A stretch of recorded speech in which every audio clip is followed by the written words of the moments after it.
Hello, I'm Don Hammock, Sports Information Director at Mississippi Gulf Coast Community College. Thank you for joining us for another episode of Bulldog Blitz, coming to you from Raymond, Mississippi, where the Bulldogs blew out Hinds 34-7.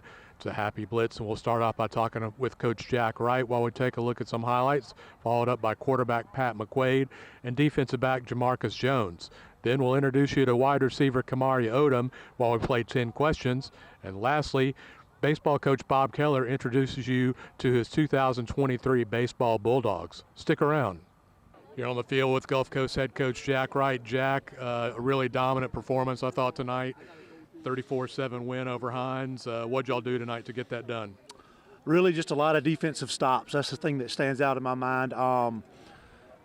It seems like they were always punting. They were always in third and medium, third and long, and they had a hard time converting. They converted some, in fairness, but they did not convert any critical downs consistently, and I think that our defense just played really, really well tonight. They played sound, and we tackled well. That's the thing that stands out. We tackled almost every time Hinds had a guy in space, we got him on the ground, and that's how they had been playing.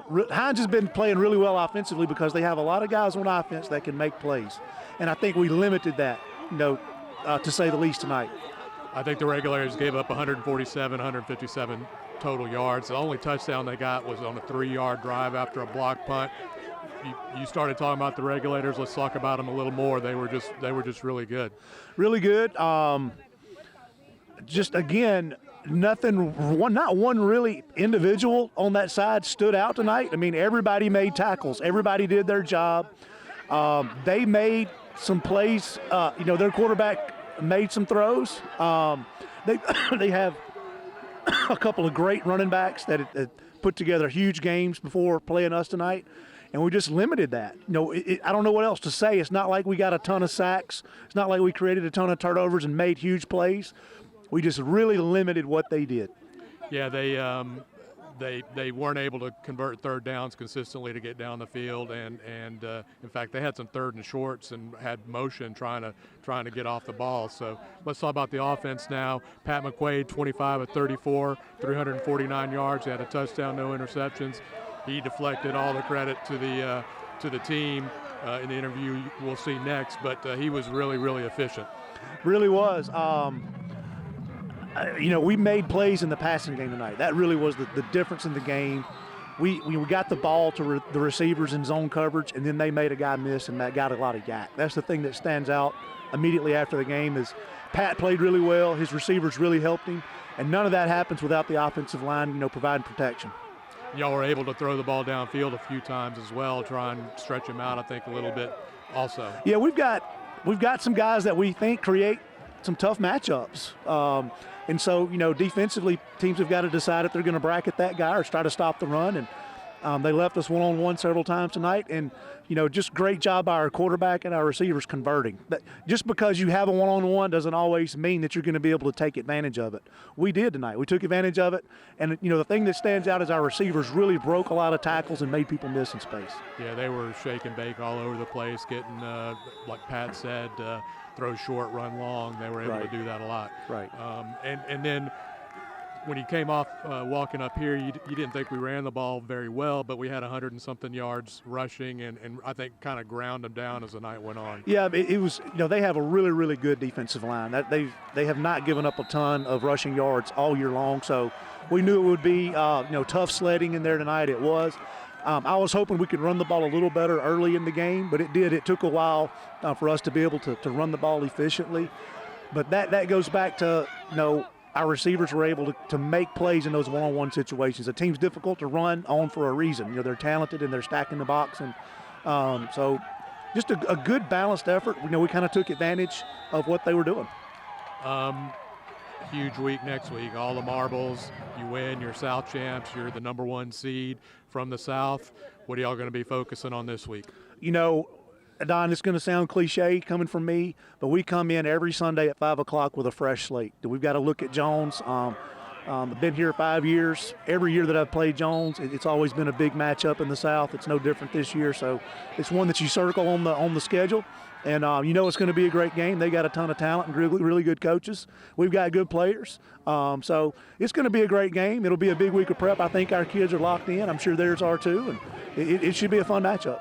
If you win that game, you'll get home field advantage and get to stay at Perk, I think, through the duration. So we've got a big one to win. I don't even want to think about that, Don. We've got a game next week to play, and then we'll let the playoffs sort themselves out. All right, congratulations, Jack. Yeah, thank you. Here on the field with redshirt freshman quarterback Pat McQuaide from Solon, Ohio. Pat, career high tonight, 349 yards, 25 of 34, a touchdown pass, no picks. Good night for you. Yeah, definitely. I mean, it's a reflection on everybody else. Unfortunately, the stats go to my name, but I mean, the offensive line did a great job against a really good front that Hinds had, and they have some big-time DBs that are going to go. People are going to watch play on Saturdays for years to come. So when our receivers, it's throw short, run long, and those guys are in space and they're dangerous. So the stats go to my name, but I mean it's all on those guys, the line and the receivers. You guys really make it hard on the defense, going sideline to sideline, fake a run one way and sling it the other way really quick. What do you see back there as a quarterback?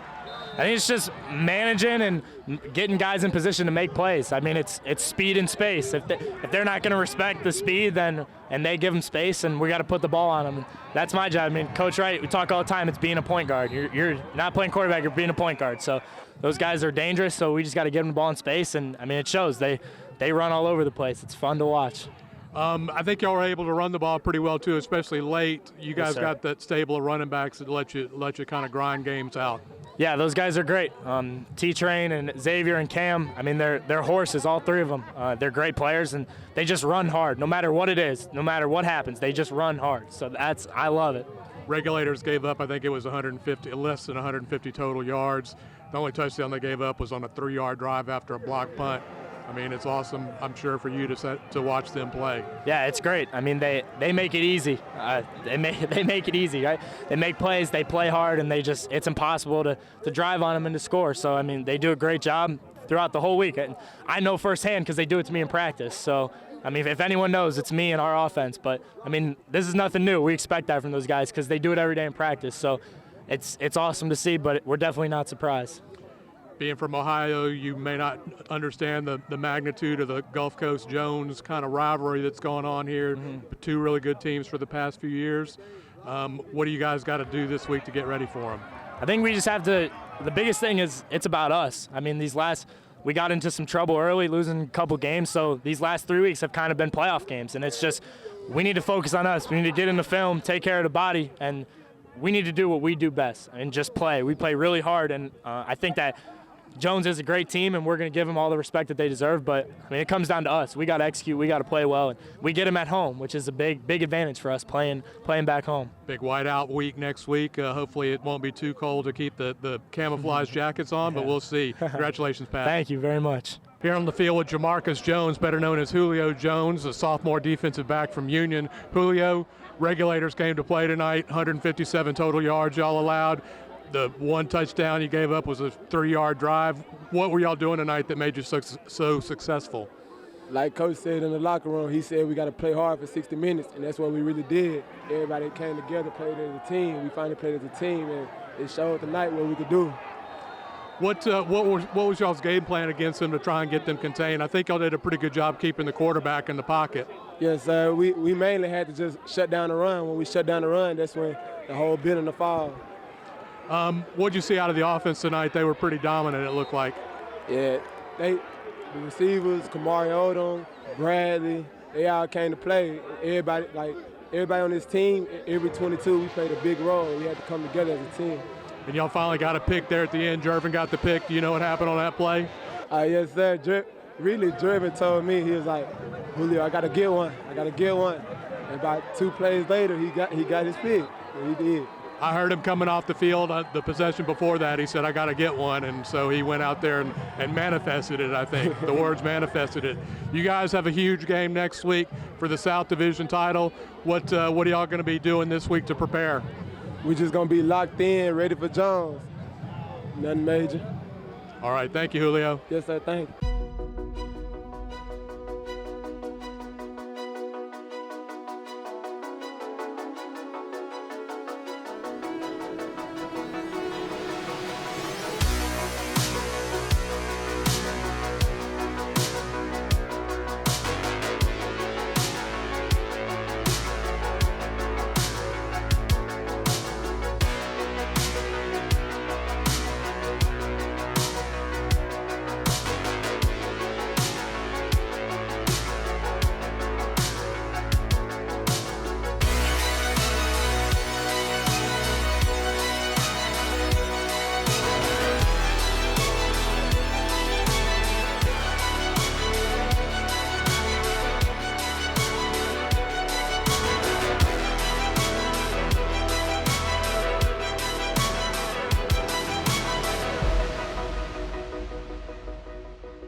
I'm Keymari Odum from Hinds City, Florida.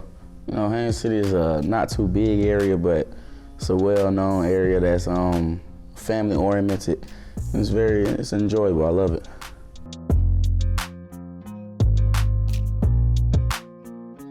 I started playing football when I was, 5.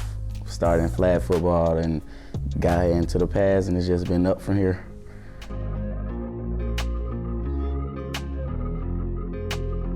I love football because it brings people that normally don't really talk to each other together. Like, you gotta really have a brotherhood, gotta really trust the guys next to you that you're going to war with every week. So that's what brings the love for me.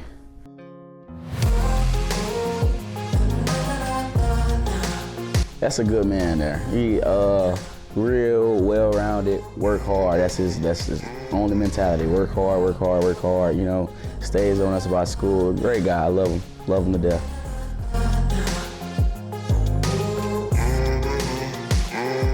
All time, it gotta be Chad Ochocinco. That's always been one of my favorite receivers to watch and try to model my game a lot up behind him. You know, it's a hard guy to stop when he was in his prime, so trying to model it behind him.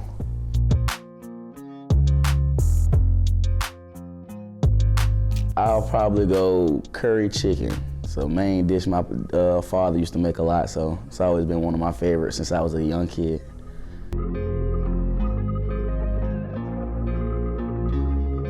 If I weren't a football player, I think I really got an interest in real estate, so I think I'd be trying to take some real estate classes, get into that, or truck driving. That's one of my two main things that I want to do outside of football to keep it going, keep the money flowing, and I think it'll help well.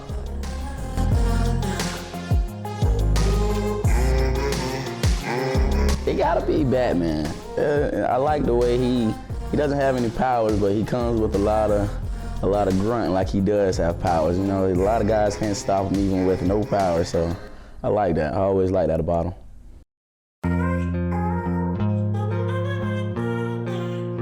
Favorite sports movie has to be, dang, it gotta be Radio.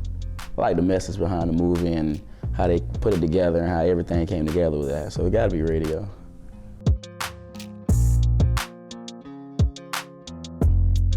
In my Hall of Fame speech, of course I thank my mother, and of course I thank God, because without them two, it's a lot, there ain't no telling where I'll be. You know, she stayed on me, made sure I was always ready to grind and keep going with this football stuff, and the prayers God that always answered is just, I can't be nowhere without him. Jamarcus Jones delivered the J.W. Puckett Construction big hit of the game by blowing up this Hinds receiver. From full site preparation to turnkey completion of projects including drugstores, car dealerships, worship centers, medical clinics, office buildings, banks, restaurants, and retail stores, J.W. Puckett can and has handled it all. go to jwpuckettconstruction.com. Gulf Coast baseball coach Bob Keller has some key sophomores returning in a big freshman class. Let's meet Coach Keller and his 2023 Bulldogs. Well, right away, the first thing that comes to my mind is we're bringing a whole new crop. We have, 23 freshmen coming in. We're returning 14 sophomores. In our lineup, there's 3 sophomores that got significant time last year that we see will have impact with us, with Sean Smith, Cade Carpenter, Thomas Hollinsworth. Those are 3 sophomores that we're looking to for some leadership to help anchor and bring along some of these young guys. I think we're a little bit more physical than last year. I think we'll hit for a little bit more power than before, although we do have a balance with some more team speed. And so I like the fact that we have a little bit more balanced lineup. I think we have more left-handers in the lineup than last year. We'll be able to create some looks for the opponent. But we should be able to play a combination of power and some pressure. Coach Allen does a good job in our third base box being able to do that. So, from the sophomore side of things, we return Adam May and Noah Nicholson. Noah's a local Van Cleve product that had some good experience for us last year. He's had a really good fall. He's been anywhere from 86 to 90s, garnering some D1 interest. And then Adam May also has some good experience last year. We return, also get back Dylan Fontaine, who last year was out with Tommy John. So he'll be a third-year sophomore that we will lean on. He's a local product from Biloxi out of St. Patrick High School. So he's shown very well in the fall. And then we have some talented young freshmen. Adrian Bird out of Stone High School is throwing some good velocity from the left side. Brody Swindle from Bayside Academy, and Hayden Odell from St. Paul's. So we have some freshman left-handers. And then a very key piece to our bullpen is J.C. Stogner. He's able to go long for us out of the pen, provide different looks. And we've also had a very good fall from Jacob Snell. He's throwing some velocity. His command and strike zone ability to be in the strike zone has really, really improved. So I'm excited about our pitching staff. So I think that we show a combination there of some experience and some bright young talent. Levi Odum comes to us from Summerall, very good program. He's a 3-pitch mix guy. We're not sure if we're going to use him out of the pen. I'll probably try to start him some. So excited about Levi. And we also have some other transfers in here. Cade Madison comes over to us. We're excited about him and where he's taken us. I think there's definitely some options on the mound. Tyler Gunner's a big, tall right-hander out of DeIberville. He's been 86, 88 this fall, coming along as well. So I think there's some upside to some things we're seeing on the mound. Blake King has had a very good fall for us.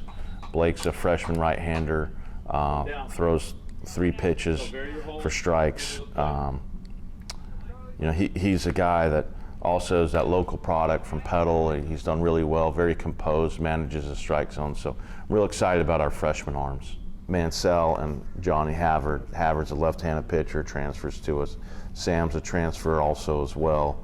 So we're looking for them to come out of the pen and contribute and just kind of help us shore up the depth that we can have, especially when the weekend gets long. You're looking to play 32 innings of baseball a week, that kind of thing. You need these guys out of the pen. You need to have a deep bullpen. Well, going around the horn, obviously, we welcome a shortstop, freshman, Mark Stevens. Mark comes to us from Orange Beach High School over in Gulf Shores. He's had a very good fall for us, very good defender, good table setter at the top of the lineup. Second base is right now is a heavy competition spot with Cannon Varnado and Blake Roberts, Colby Carlisle, and we also have a transfer in Braden Freeman. He's probably more of a left side of the infield guy. He transfers to us from Grambling. And so we have some options in the middle, and we've got some thoughts there on the corners. Jade Mark over at first base, and Jeremiah Newman. with our catching situation now, we're a little deeper, so we can move some of our catchers with their bats over to first base as well, with Ty Mancha serving both as a catcher and a first baseman for us. On the left side, we have Charlie Keller and Amari Williams look to see them at third base.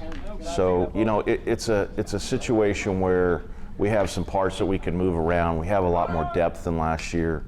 And so I'm really excited about what we're able to do defensively with taking care of the baseball. Will Clemens comes to us, real super strong physical hitter, stocky in build, just a baseball rat, plays second base for us. We look to see his contributions from the offensive side and the defensive side as well. But Will's just a great guy to have in the program, high character kid, and so we're really excited about having him. DJ Walker out of Brandon, Mississippi, transfers over to us and has established hitter in the league. He's got a lot of power, big physical presence in the lineup. He can play first base, some outfield. He's been a little nicked up this fall with a back injury, but nothing major. We're just being cautious there, and we feel like we saw what we needed to see in the fall out of him with some power. So he's in that whole mix of the left-handed hitters that we feel are going to be able to add to the mix this year with some power and gap power, and guys like him and Ty Mancha behind the plate. So we feel really, really excited about the balance of what we have, and DJ's going to be a big piece of that. Outfield, we return two starters, and Cade Carpenter locking down center field right now, and Sean Smith in right field, our big all-conference bat. And so, you know, also pushing, we have Devin Culberson, who can play Harrison Bowl, big, strong right-handed hitting outfielder from Long Beach. You know, needs some experience, a lot of potential, strong arm, good outfielder, can hit the ball a long way. It's kind of like Jeremiah Newman out of D'Iberville, one of our other first basemen that has a lot of power that we're looking to bring along in that big freshman class. Amari Williams falls in the same category, big, strong, right-handed hitting outfielder that, you know, can play some infield as well, has some power. Looking for him. And I think it's going to be tough. I think there's a lot of teams that graduated third-year guys. We had a lot of players with extra eligibility laying over from COVID. So I know a lot of programs are kind of starting back at you know, scratch with heavy freshman classes, but that's not everybody. I think Northwest is going to pitch really well. Obviously, you got to tip your hat to Pearl. They've won the national championship, and they're going to be tough. Meridian always brings a competitive club. Hinds, there's a lot of clubs in there to contend with. So you got to really respect the talent and the coaches in the league. They've done a nice job assembling some rosters. It's very competitive. I'm really excited about this year's staff. Zach Allen returns again as our recruiting coordinator, third base coach. Andy McCall comes to us from Spring Hill College. He'll be our first base coach. He's helping with outfield hitters and doing a nice job helping us with recruiting. And we brought over Robert Pickett from Summerall High School to help with Director of Operations. He'll help some on the field and in the bullpen as well, but really nice staff assembled here. Very, very excited about them. The turf will be fully turf from, field turf is going to do it. It'll be from home plate all the way out. We'll have turf on both sides of the bullpens. And we're going to try to turf up on the berm side over the third base dugout to have a nice little touch there for our fans. And so we're really excited about all the changes that we've got. New batting cages put in, new nets. We just got a lot of new stuff, and that is a really exciting time to be here. So, thank you for joining us for this episode of Bulldog Blitz. We'll be back next week from Perkinston, where Gulf Coast takes on Jones in a huge matchup to determine the MACCC South title. We'll see you then.